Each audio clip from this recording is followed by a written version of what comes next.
trying to make our way home. But where is home? Home, for most people, represents family, right? A family of origin.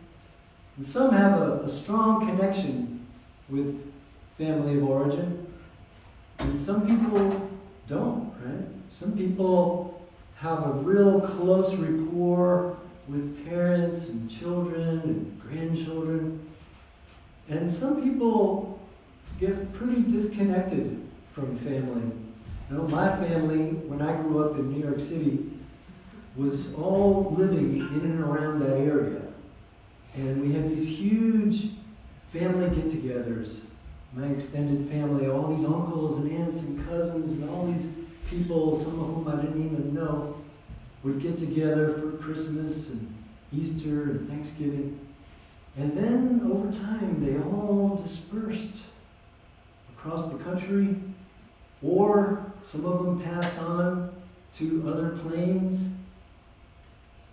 As far as myself, I was born in a foundling hospital and spent the first 8 months of my life in that hospital in Greenwich Village, New York City. And my mother was a single parent. She was working as a waitress in Manhattan and taking care of my brother and myself, but she would be working 2 and 3 jobs at a time. So she would put us with these older couples to stay with most of the week while she was working.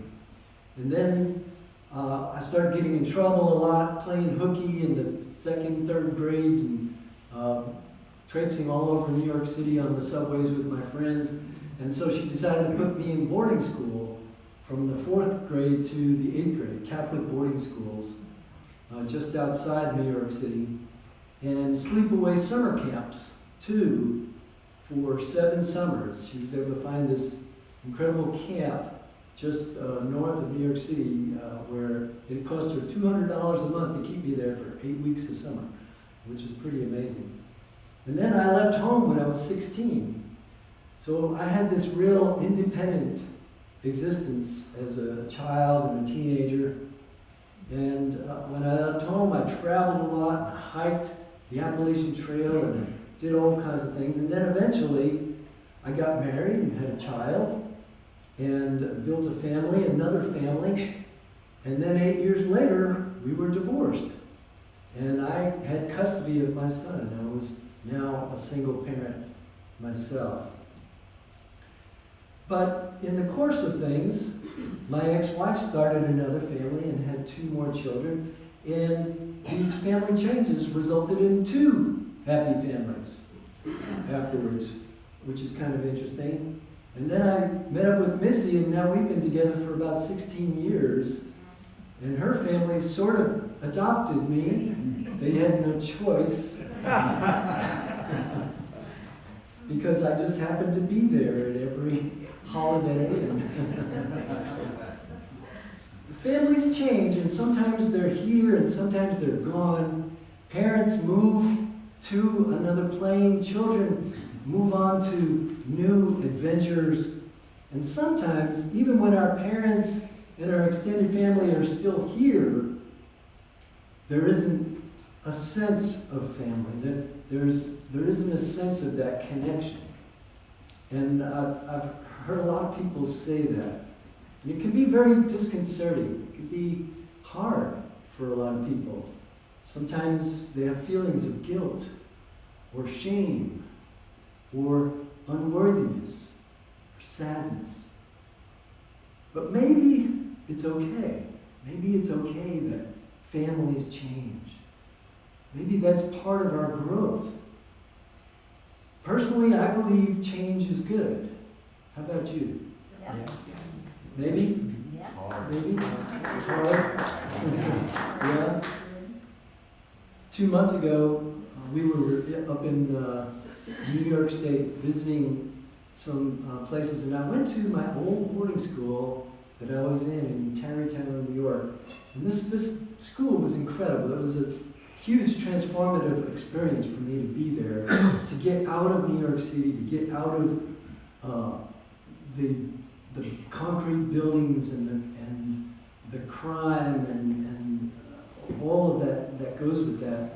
And that's where I discovered my love for learning through the help of Sister Michael, who basically just opened up my brain, my heart, my life. And as we went over there to go see this school, St. Vincent de Paul, it was totally gone. Completely gone. All these old ivy-covered buildings that had all these flowers and bees and everything in there, they were just totally gone. All the chestnut trees, the trellis, the big field that we played in was all gone. Now it was just a bunch of condos. And I wondered about how that felt. And afterwards we went to my old summer camp on Indian Lake in upstate New York. And this camp was built right on the Appalachian Trail. And the lake was a glacier-formed lake. It wasn't a man-made lake. And they never had ever found the bottom of it. At least that's what they told us when we were kids. And that's where I learned to love nature and hiking and water sports. And that too was a huge transformation for me. And we went there to see this place, and the camp was gone. And it was just high-end lake houses now. Totally gone. Strange how something that encompasses our entire world can be just gone, just disappear. And it's the same for people in our lives, especially our family sometimes. Sometimes they're just gone. But maybe it's a good thing. Maybe change is good. Rachel Martin of NPR reflected on this. She said, when you lose your parents, the constellation of your family shifts. For me, it's like the stars at the center, the ones that guide you aren't there anymore. So you have this shift in your view. Look for light in other places. It's the same thing when family relationships break. You find love and acceptance from other people, friends, even strangers sometimes. Being grateful for the light wherever you find it, and appreciating the family you have and the family you choose. Family change forces us to explore new forms of family. Initially, we have our biological family, our family of origin, and that helps us to get ready to go out into the world. And later, we find other forms of family. Real family. Soul groups. You know, sometimes people talk about soul mates, but I believe we have soul groups. And not just one, I think we have more than one. So who is your family? Richard Bach, who wrote Jonathan Livingston's Seagull, once said, the bond that links your true family is not one of blood, but of respect and joy in each other's life. It's about having a sense of community. That's a basic need, in my opinion. As big as food, water, shelter, community. And I would add, being a massage therapist, touch is a basic need as well. The community is a basic need. Would you agree? Yes. Yes. So, who do you turn to for support? Who really listens to you? Who can you say anything to and know that they still love you? It's about unconditional love. Sometimes we get that from family, and sometimes we get that from other people. Who accepts you just as you are? Who do you love? yeah, we often feel love for our family and receive love from family. But who is that person that you most love in this world? And that you feel loved by? Where do you experience that sense of community? When I was in Dallas years ago after my divorce, I was single parenting my son, and I was looking for a sense of community, and I was trying to find and offer a feeling of community for my son, because we had no extended family nearby except my brother, who lived in my house there for a long time. And so we tried to go to the Catholic Church, and we didn't feel it there, and so we went to the Unity Church of North Dallas, which is this huge church up on Forest Lane in North Dallas. And there we found a sense of community. And it was incredible that for me as a single parent, they had a singles group there with 400 members.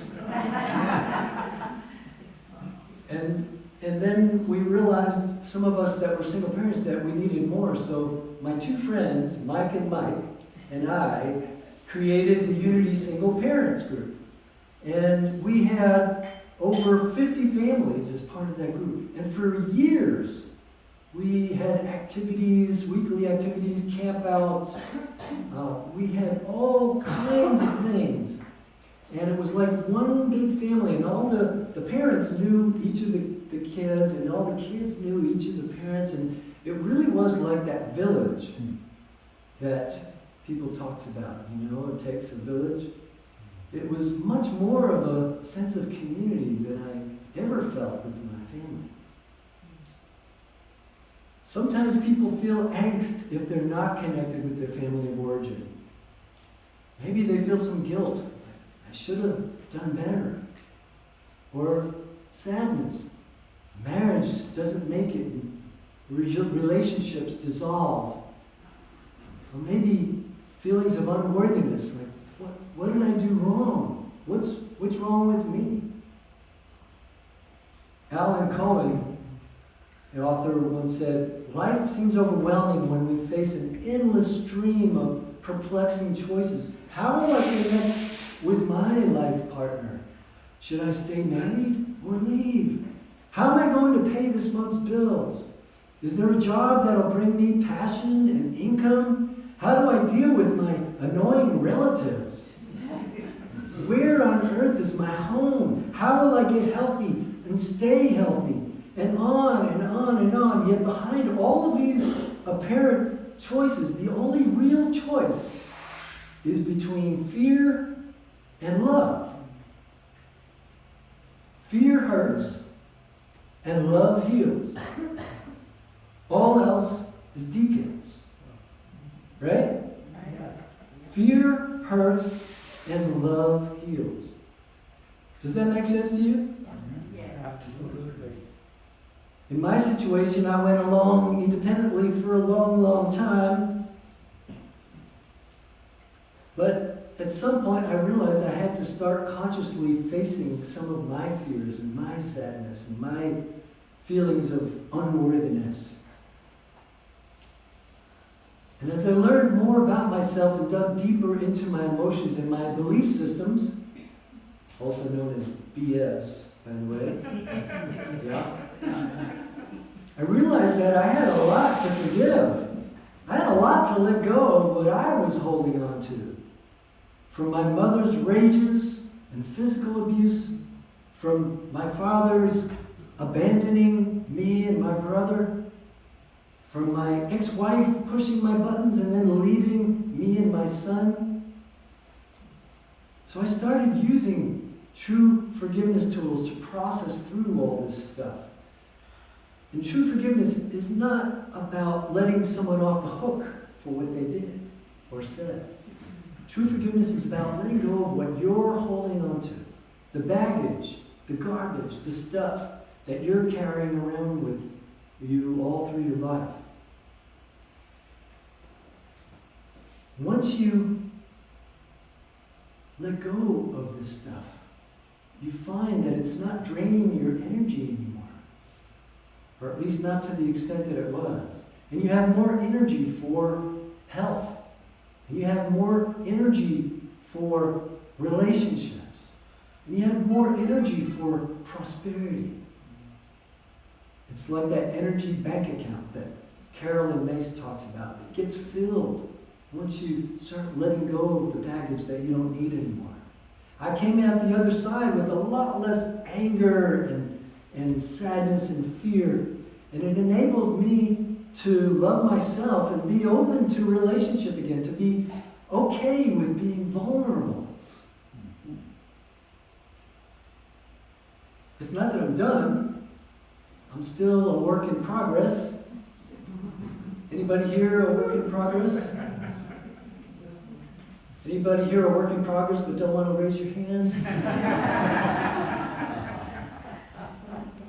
But I peeled off some big layers of that dysfunctional onion, and I was able to take care of my mother in her old age, all through many years of Alzheimer's. And I was able to treat her with respect and love, committed to help her, but always knowing who my real sense of family it came from, where it came from, where my real communities are. We can have more than one community, yes? Yes. No, absolutely. Yeah. Practicing true forgiveness enabled me to see God in my mother, to see God in Missy, to see God in her mother, who's now having a lot of struggles after falling last week, hitting her head on a fireplace. It enabled me to see God in some of my relatives that I have absolutely nothing in common with. It's a little bit harder there. And I can see God in myself. Sometimes it's easier than others, but I work at it every day. And I can see God in you. You, you, you, you, you, you, you. You and you. It all starts with forgiveness and love. As Mother Teresa said, if you really want to love, you must first learn how to forgive. So with that, let's just take a moment to close our eyes and meditate, bring the lights down a little bit, and take a deep breath.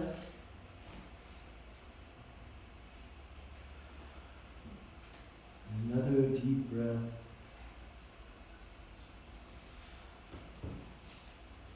What's something that you've been holding on to for a long time, or even just recently?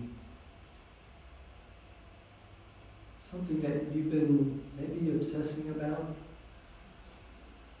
maybe worrying about?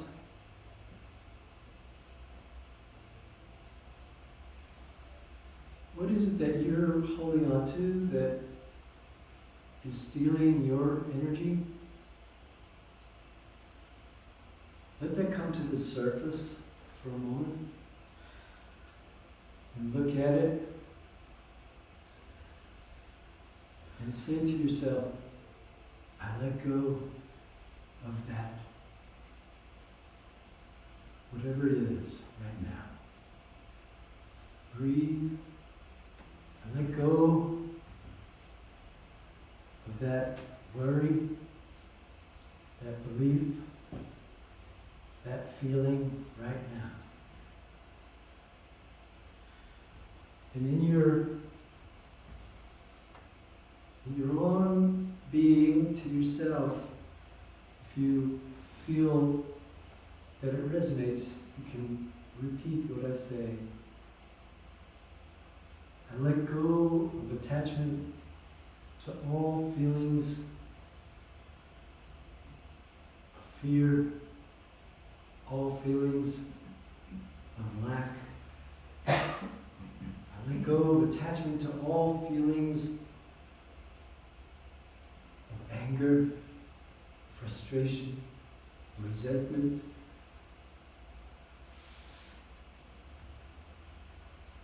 let go of attachment to all feelings of guilt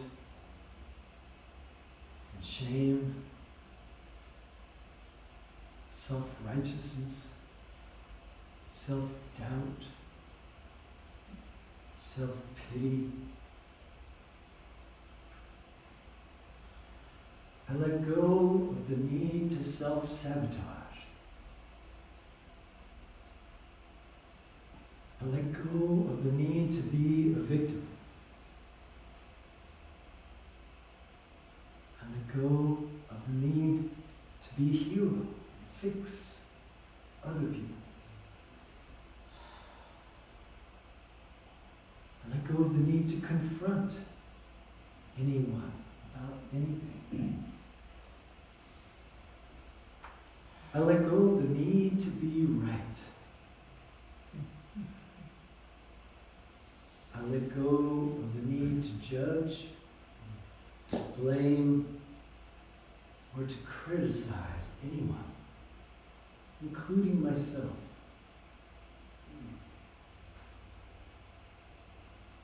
I let go of the need to complain about anyone or anything. I let go of the need to punish, attack, or defend myself or anyone else. I let go of the need to control. I let go of the need for approval from anyone. I let go of the need to control. I let go of the need for approval.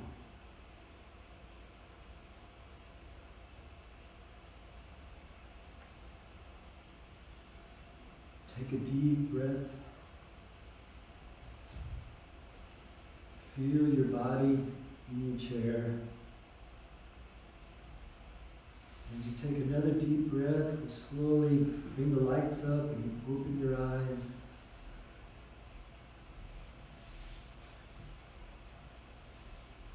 What does it feel like? Did you feel like you let go of a weight? What did that feel like?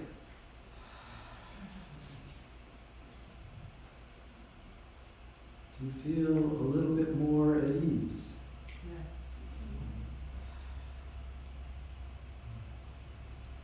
Through this kind of forgiveness, you learn that no matter what happens with your family of origin or with your relationships, you matter.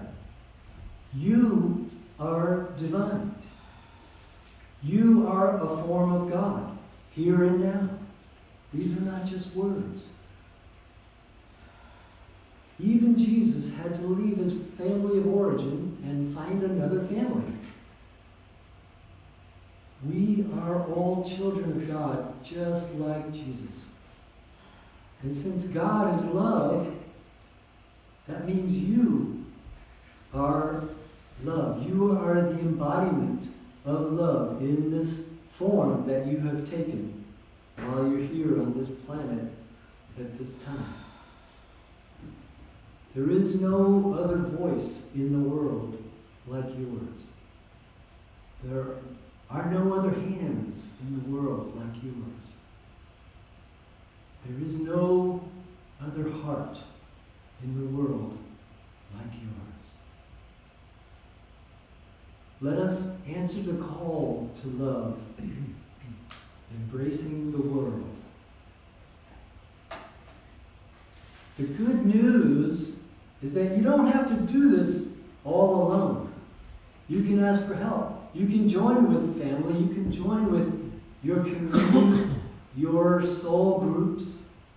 As Maya Angelou said, we need joy just as we need air. We need love just as we need water. And we need each other just as we need the earth that we share. On that note, I'm going to get Jeremy and Annette to come back up here. We're going to sing another song. Thank you.